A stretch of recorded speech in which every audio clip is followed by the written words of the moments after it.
오늘도 예배 자리에 나온 초등부 친구 여러분 환영합니다. 우리 시간 다 같이 사도신경으로 신앙 고백 드리면서 예배를 시작하겠습니다. 나는 전능하신 아버지 하나님 천지의 창조주를 믿습니다. 나는 그의 유일하신 아들 우리 주 예수 그리스도를 믿습니다. 그는 성령으로 잉태되어 동정녀 마리아에게서 나시고 본디오 빌라도에게 고난을 받아 십자가에 못 박혀 죽으시고 장사된 지 사흘 만에 죽은 자 가운데서 다시 살아나셨으며 하늘에 오르시어 전능하신 아버지 하나님 우편에 앉아 계시다가 거기로부터 살아있는 자와 죽은 자를 심판하러 오십니다. 나는 성령을 믿으며 거룩한 공교회와 성도의 교제와 죄를 용서받는 것과 몸의 부활과 영생을 믿습니다. 아멘. 우리 다 함께 이 시간 하나님께 찬양 드리겠습니다.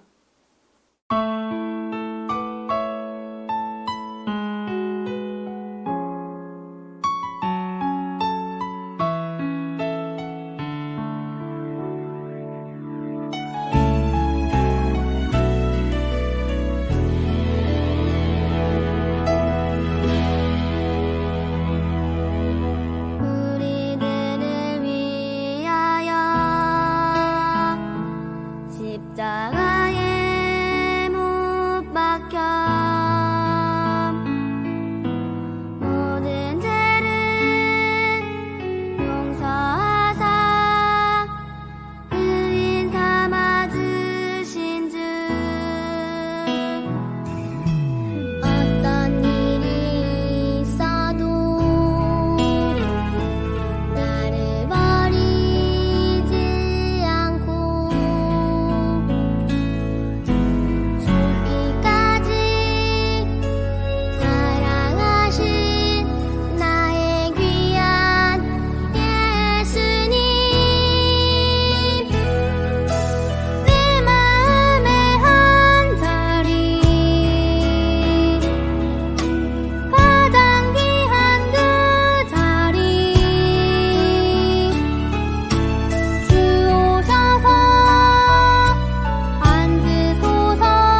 풍성하신 하나님, 하나님의 은혜와 사랑에 감사드립니다. 오늘도 주의를 허락하시고 우리 친구들이 이렇게 하나님께 예배드릴 수 있도록 해주심을 감사드립니다. 하나님, 코로나 바이러스로 인해서 이렇게 집에서 예배를 드리지만 하나님께서 함께 하여 주시고 우리 친구들에게 준비된 은혜를 허락하여 주세요. 또한 말씀을 잘 듣고 말씀대로 살아낼 수 있는 힘과 용기와 지혜를 다하여 주시고 그렇게 말씀대로 살아가서 이 땅에 하나님의 나라를 이루는 우리 초등부 친구들 될 수 있도록 은혜를 베풀어 주세요. 예수님 이름으로 기도드립니다. 아멘. 오늘 우리에게 주시는 하나님의 말씀은 사도행전 17장 11절 말씀이에요. 사도행전 17장 11절 말씀, 신약성경 217쪽입니다. 목사님이 읽겠습니다. 베레아에 있는 사람들은 데살로니가에 있는 사람들보다 더 너그러워서 간절한 마음으로 말씀을 받고 이것이 그러한가 하여 날마다 성경을 상고함으로. 사도행전 17장 11절 말씀. 아멘. 오늘 읽은 말씀으로 말씀과 함께 일하시는 성령님이라는 제목으로 말씀을 나누고자 합니다.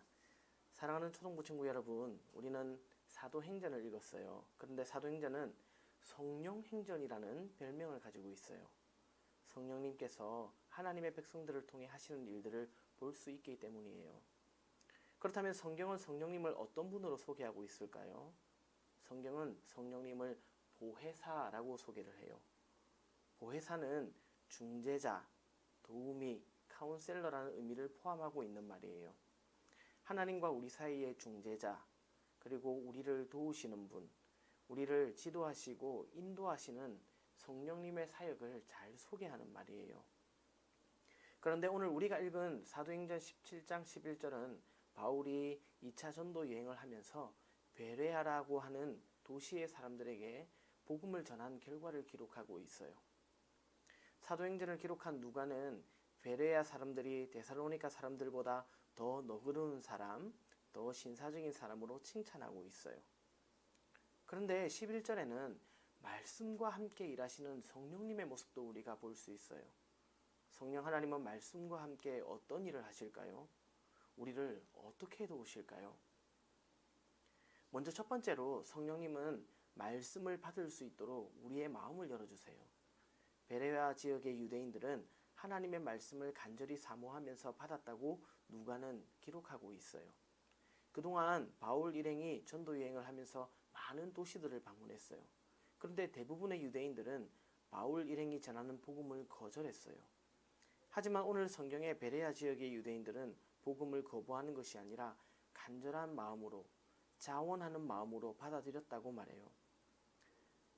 아담과 하와가 선악을 알게 하는 나무의 열매를 먹고 타락했어요.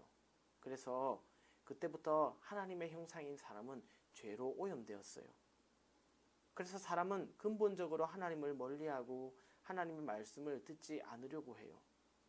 하지만 성령 하나님께서 말씀과 함께 활동하실 때 사람은 달라지게 돼요.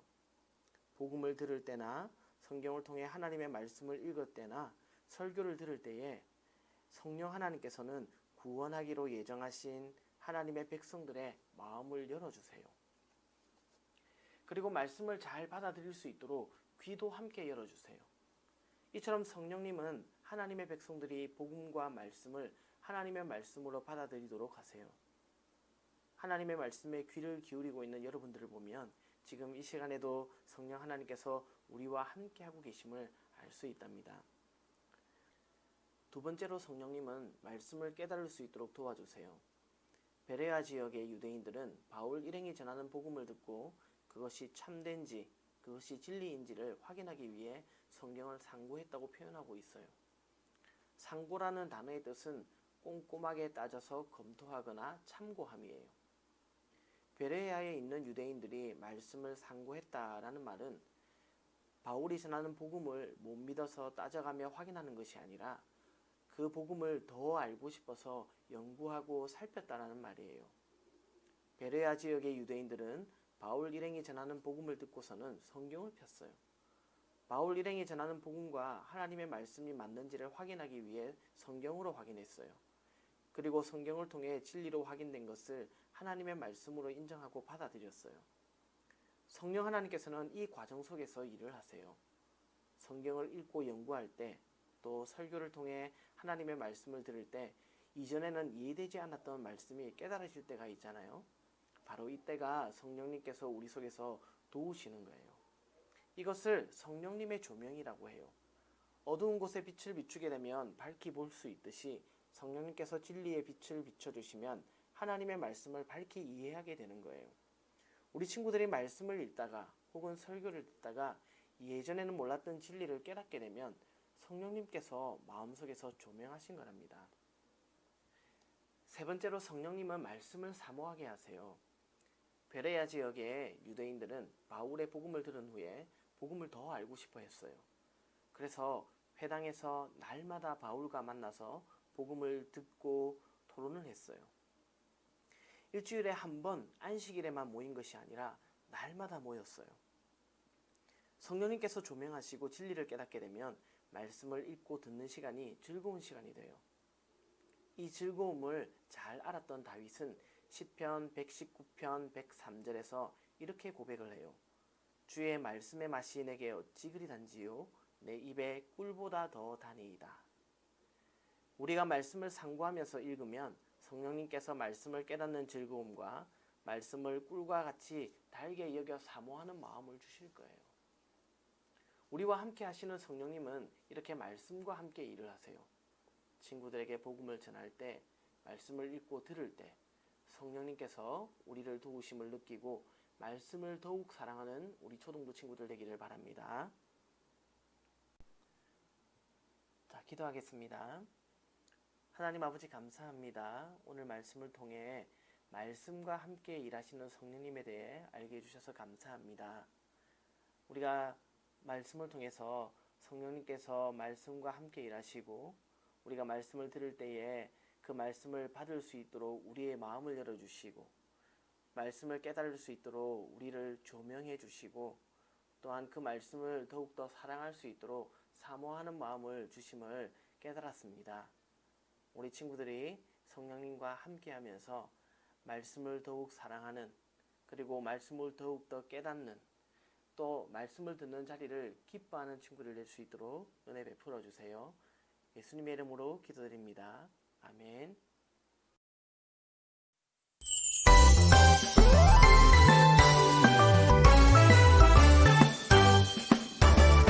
성령님 내 마음속으로 쏙 성령님 친구 맘속으로 쏙 세찬 바람에도 넘어지지 않는 큰 나무가 되어요.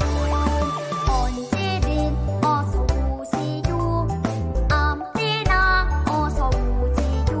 성령님 쏙쏙 성령님 쏙쏙 우리 마음속으로 성령님 내 마음속으로 쏙 성령님 친구 맘속으로 쏙 오늘부터 나는 성령 열매 맺는 믿음의 자녀 쏙쏙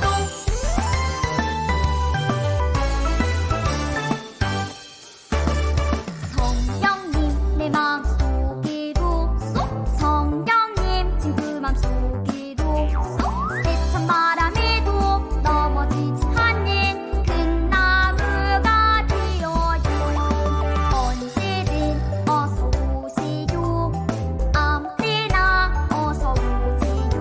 성령님 쏙쏙 성령님 쏙쏙 우리 마음속으로 성령님 내 마음속으로 쏙 성령님 친구 맘속으로 쏙 오늘부터 나는 성령 열매 맺는 믿음의 자녀 쏙쏙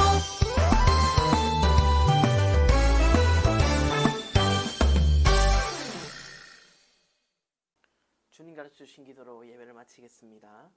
하늘에 계신 우리 아버지여 이름이 거룩히 여김을 받으시오며 나라가 임하시오며 뜻이 하늘에서 이루어진 것 같이 땅에서도 이루어지이다.